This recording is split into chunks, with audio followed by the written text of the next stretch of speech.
welcome to the Secret Restaurant Podcast. My name is Nate Hoyle. I've got some big news today, but first and foremost, the date is October 20th, 2025.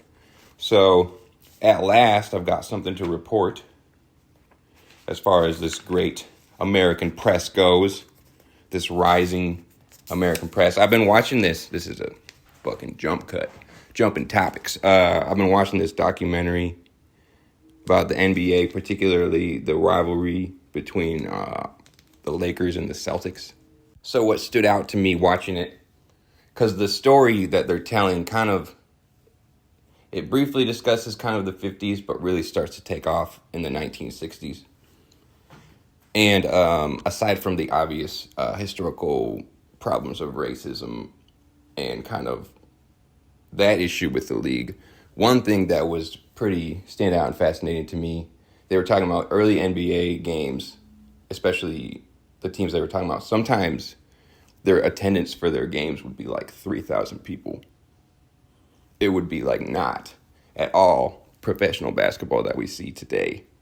And you kind of forget, I feel like, that things like professional sports and all that, what we see today is like really different from what it was like when it started, especially with attendance. And the documentary talks about the Lakers and how they really tapped into the entertainment aspect of it with like cheerleaders and halftime shows and all that. So yeah, the Boston Celtics and the LA Lakers kind of had an interesting duality happening. I've only watched the first episode. I'm not going to talk about it too much, but I'm going to relate it to my own press. So they had kind of an interesting duality happening where the Lakers, especially when they picked up a star athlete and almost borderline performer, entertainer, whom you might know by the name of Magic Johnson. So they got new ownership, new coaches, and Magic Johnson joined the team. And then the LA Lakers began to be this big entertainment thing that exploded. They were trying to get stars on the sideline, which is obviously still happening today.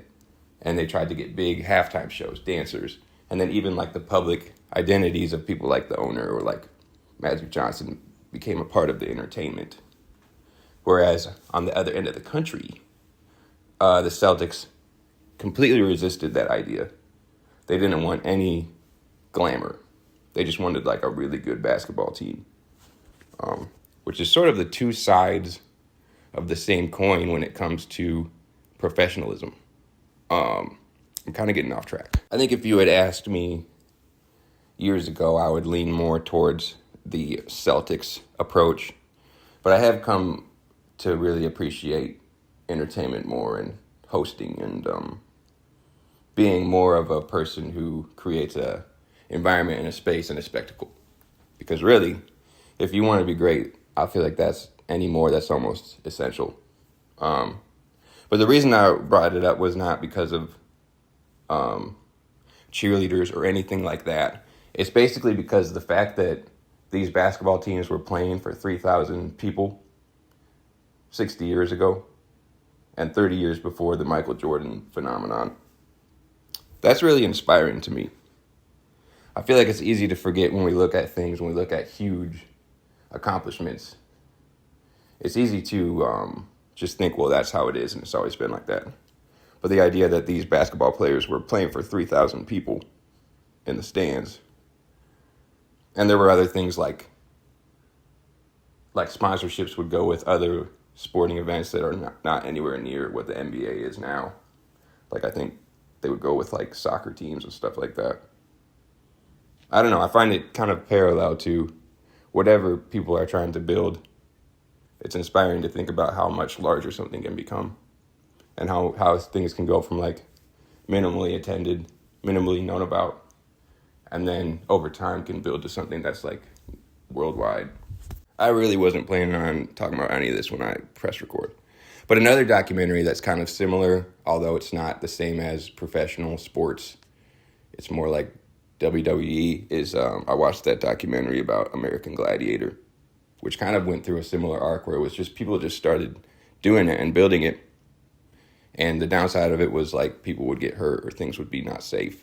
But then eventually it became this big spectacle that everyone was going crazy about. So why is this all important? Well, because I run a press. And business is business in my mind, even though I didn't go to business school. But what's a better business school than watching documentaries about the early days of the NBA? Oh. Nah, but the announcement is that I opened up submissions for a new magazine for Secret Restaurant Press. A new spin on an old favorite. So I did two issues of a magazine called Breakfast. And these were longer magazines. I think the first one was 70 pages. The second one was 90. And then it got to a point where I was feeling like I wanted to take a break from the longer page counts. And so that's when I started Pizza, which were all about 20 to 22 pages. But now, if you've been waiting for the big issue once again, I announced Breakfast 3 will soon become a reality. So I opened up submissions. You can read the slides on my Instagram page, Secret Restaurant Press, on Instagram. But basically, it's the same as always. You can send 3 poems, 3 pages of art, but my printer is black and white, so you can't send anything except black and white art. And then if you wanted to do prose, anything from nonfiction to fiction to whatever you want, really. The maximum word count will be 2,000 words. And you send that over to secretrestaurantpress@gmail.com. Submissions are going to be open for a while. 2 months since I posted it, but they close on December 15th. I don't know if that made sense. 2 months total, and I opened them like a couple days ago. Booyah. I'm looking forward to doing a larger issue again, honestly. Those are the ones that are the most memorable probably for people, but they're just like so much more work than the 20-page ones. And it's a lot more risk because, you can publish not 20 people, maybe 12 people. Then you have to mail out all the copies for the contributor copies. And then that's like right there, like $60 at least. And then what if nobody promotes it or buys it?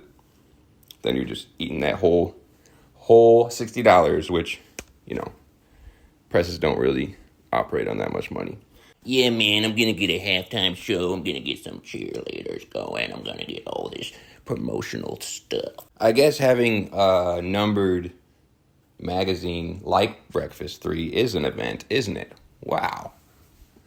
I guess it is. I guess all the people are probably buzzing, talking about, did you hear? Did you hear the news? A new breakfast. Breakfast 3. I wonder what would be the LA Lakers of the publishing world. Obviously, there's like authors who, when they publish, it's a huge event. It would be boring of me to list. But I guess that Brandon Sanderson guy, his releases are huge events. Mainly because all the booktubers and book fans start buzzing about it. But I don't know if there's really like events or being outside with it. It's more just like people posting about it. Maybe that new pension, that was big news. And they kind of released it really fast after they announced it, like only maybe half a year after they announced it. Is this interesting to listen to? Maybe I'll just have a big breakfast that morning when I release it, all by myself. I'll just make a big breakfast by myself, and that will be the entertainer LA Lakers version of Secret Restaurant Press. Because it is a secret. I had some poems come out too. Shout out to Pity Milk Press, another very bravely DIY printed physical media press who I like following and have owned at least one, if not a couple of their books. But my publication was online, not in print, for their online series called Pity Bath, which I don't know really what that means. I guess it's probably just an extension of Pity Milk. But Pity Bath is just an online one. I had 3 poems on there. Should I read one? I don't know. I'll decide later maybe. But yeah, thanks to them. Shout out to them. Always exciting to see that crew online while they are outside, and I am looking at my phone of pictures of them outside doing book sellings, readings, tables, all that. Pretty inspiring. And you should go check them out, not just for my own writing, but for all the experience. Started reading a new book, but I'm not very far into it, maybe only 30 pages. And in a rare experience, I'm reading another nonfiction book. So this is my second nonfiction book about a musician. This one is about a guitar player by the name of Ed Jesse Davis. And I wanted to talk about first how I discovered this book, and then about the book itself, although discussing the book deeper will probably happen later.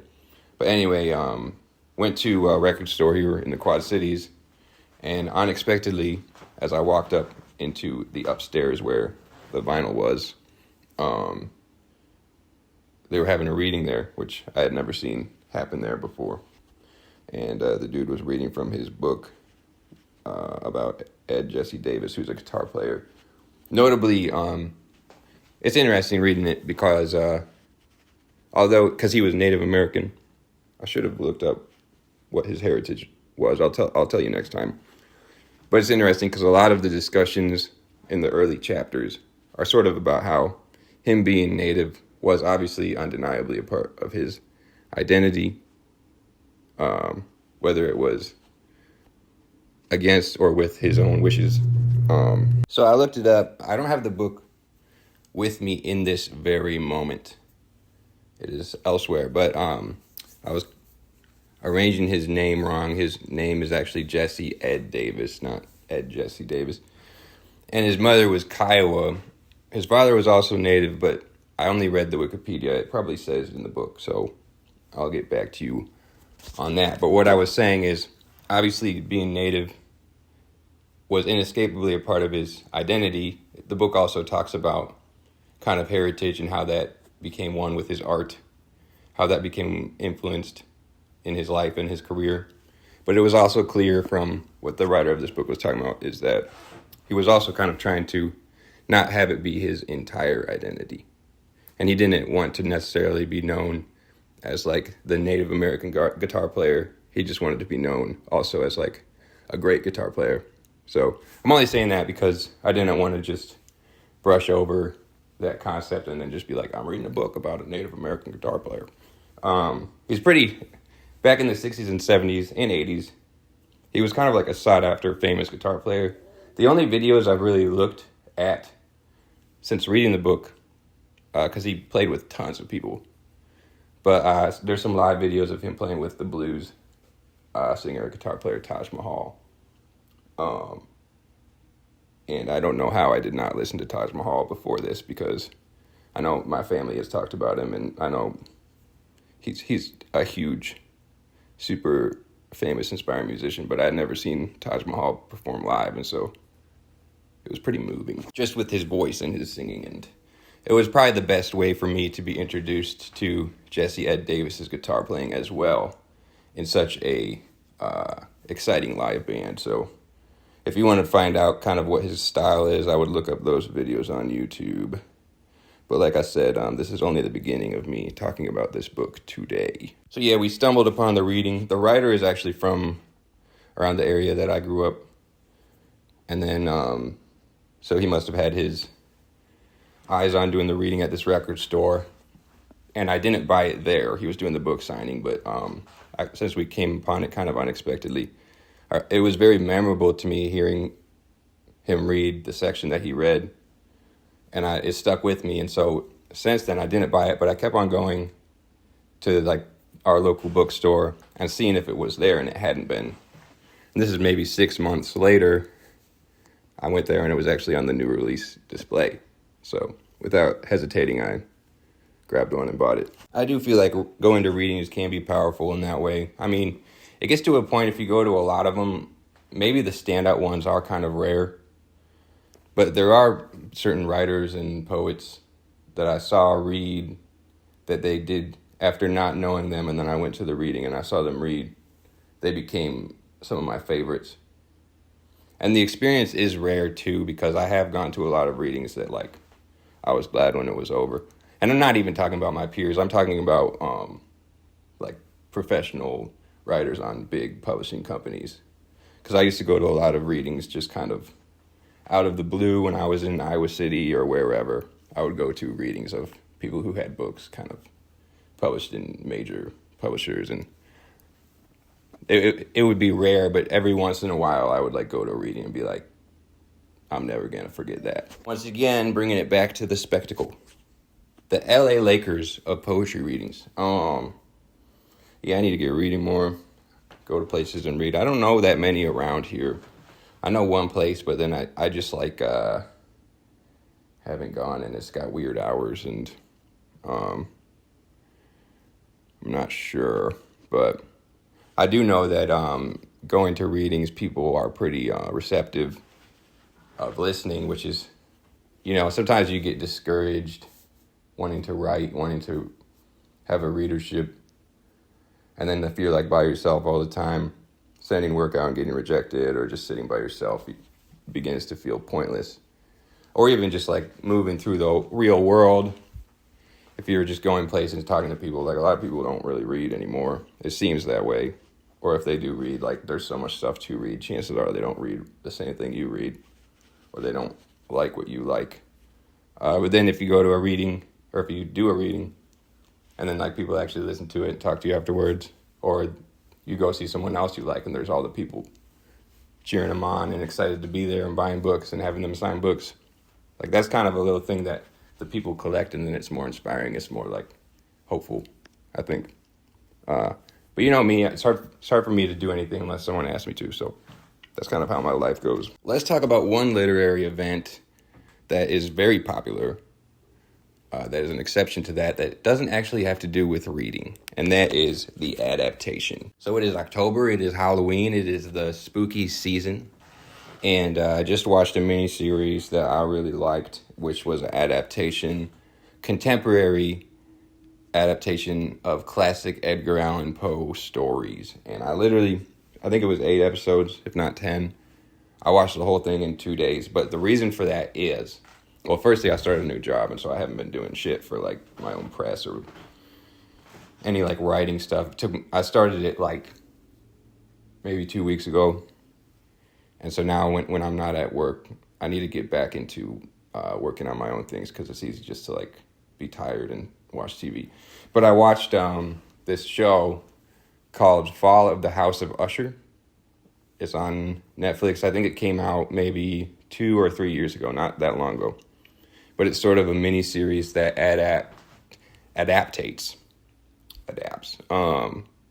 old Edgar Allan Poe short stories and stuff, and then also there was a couple nods to the Raven in his poem. I really loved it. I'm obviously a diehard fan of storytelling, and there's movies and shows that I absolutely adore and have watched a bunch, but usually there's so many of them. A lot of times I'll start stuff and not finish it, or like I have a hard time getting into shows. But this one, it was just done so well, especially the writing and the acting and everything. It felt like I couldn't stop watching it. It's sort of a frame narrative. So like I said, it takes place over many years, but it's not taking place when Edgar Allan Poe was writing. It kind of starts in maybe the 60s or 70s. And then it kind of has this, well, it starts in the present time. And it's basically about, the first scene is in the present time. It's basically about this guy who built an empire selling painkillers. And he's kind of seen as like this bad person. And he has a bunch of kids, and then unexpectedly, they're all adults at this point, but unexpectedly they all die within the span of 2 weeks. And then he's getting interrogated by this detective that's kind of been trying to get him this whole career of his. And it kind of incorporates what happened by using Edgar Allan Poe's stories. And then it goes back to the 70s and 80s, and then it goes back to present time. So it's this huge narrative. I thought the acting was great. The dialogues were like very psychological. Seemed like the writer had like a degree in psychology or some shit. Business psychology. The 27 Aspects of Power. Or whatever that book is called. If someone shakes your hand and looks you in the eye, They are trying to deceive you. Take 2 fingers and poke them so they cannot see you anymore. I hate that book. What's it called again? The 27 Laws of Power or some shit like that. It's like the most psychotic book. In ancient history, the warlords knew that they were better than everyone. They were kind to their people, but looked down upon them because their lives were futile and pointless.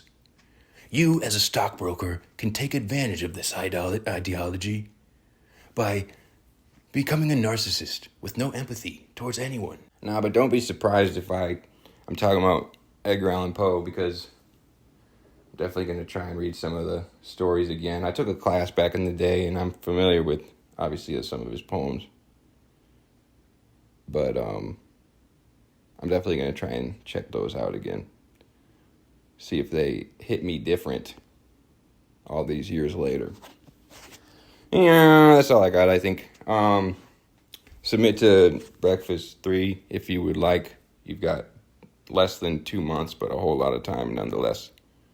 And I'm sure I'll be talking about it, reminding you. And I hope that you have a good day.